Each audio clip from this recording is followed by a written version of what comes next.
E aí, atletas, tudo bem? Olha só, eu fiz um resumo de como funciona toda a periodização do 70.3 São Paulo.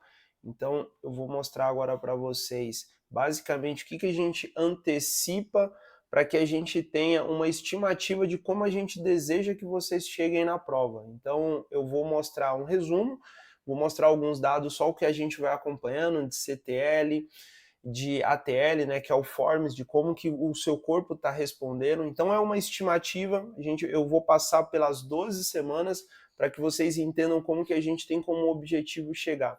Lembrando que esse treino é quase que um padrão, então é só para a gente ter uma ideia, tá, dos pontos, eles vão se alterando conforme o ciclo, mas só para que vocês tenham uma ideia. Então quando a gente determina ali, por exemplo, de 12 a 15 horas de semana, de 12 a 15 horas de treino por semana, tantas horas de bike, tantos km de corrida, tantos de natação, a gente usa aquilo como base para que a gente consiga estruturar e dizer para vocês, ó, tal data vocês vão chegar com esse nível de performance, tá? Deixa eu abrir aqui para que vocês acompanhem. Peraí, deixa eu diminuir a tela aqui. Que a tela ficou grande. Deixa eu só diminuir. Opa.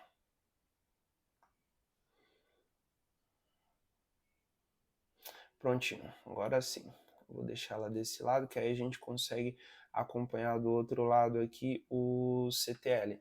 Bom, vamos lá. Semana 1, eu usei como referência o atleta tá? Então, vamos lá. Primeira semana, a gente tem ali 15 horas de treino, mas levando em consideração o treinamento de força, que eu coloco sempre 1 hora alta, mas nunca dá isso, tá? Então, vai dar uma média ali de 14 horas.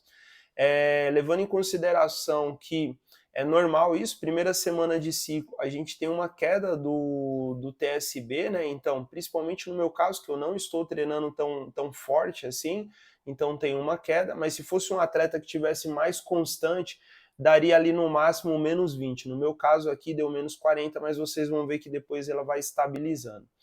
Então, segunda semana do ciclo, continua ainda, né? Teve ainda uma progressão, mas a gente já aumentou bastante o fitness, a gente começou aqui com 90, né? 89 de CTL, de fitness, aí teve uma progressão para quase 100.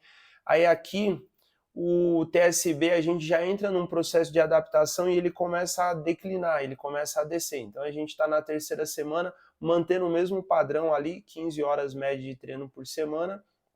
Aí ele já começou a declinar, ó, cada semana ele vai declinando, então a gente tem lá a progressão do fitness e o declínio do Forms, né?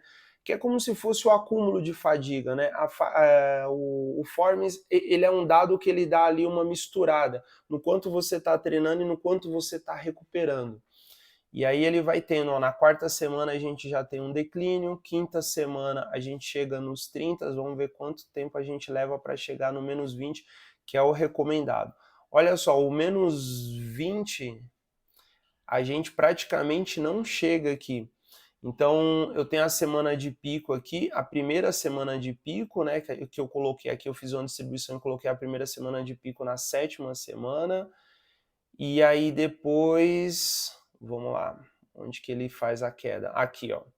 Na semana de polimento, então, aqui a gente tem uma semana forte, né, a oitava semana, depois tem um polimento para vir aquela última semana que é a semana mais intensa. Então, e aí novamente ele vai para o negativo. Então, o único momento que ele fica menos 20, que seria o mínimo recomendado no meu caso aqui, tá?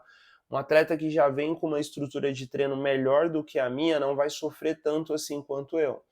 Aí na nona semana que tem o polimento, ele faz uma recuperação, né? Mesmo assim ele treina todos os dias, é um treino quase que padrão.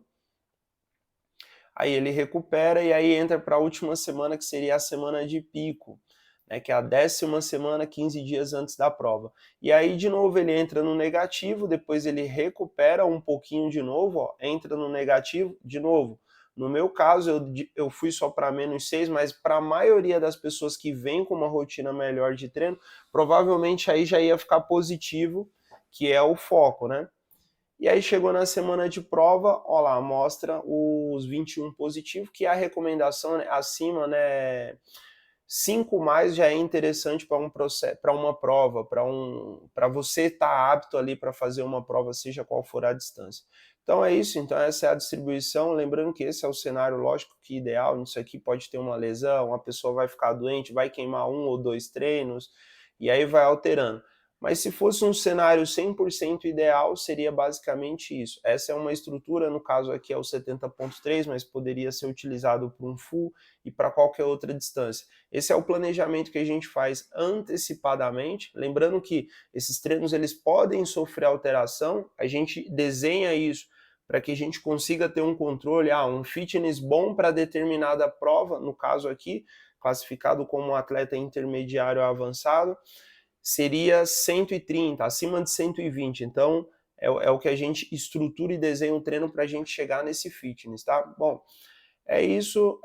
Se ficar alguma dúvida aí, como a gente está entrando na semana já do 70.3 São Paulo e tem bastante atletas, eu queria fazer esse vídeo para que vocês entendessem um pouco melhor o ciclo. Lembrando que se tiver dúvidas, principalmente das próximas semanas, já deixa um comentário, manda para mim ou para o Scooby, para a gente estar atualizando vocês sobre tudo que está rolando aí dentro da periodização de cada um, tá? Um abraço e simbora, bons treinos aí.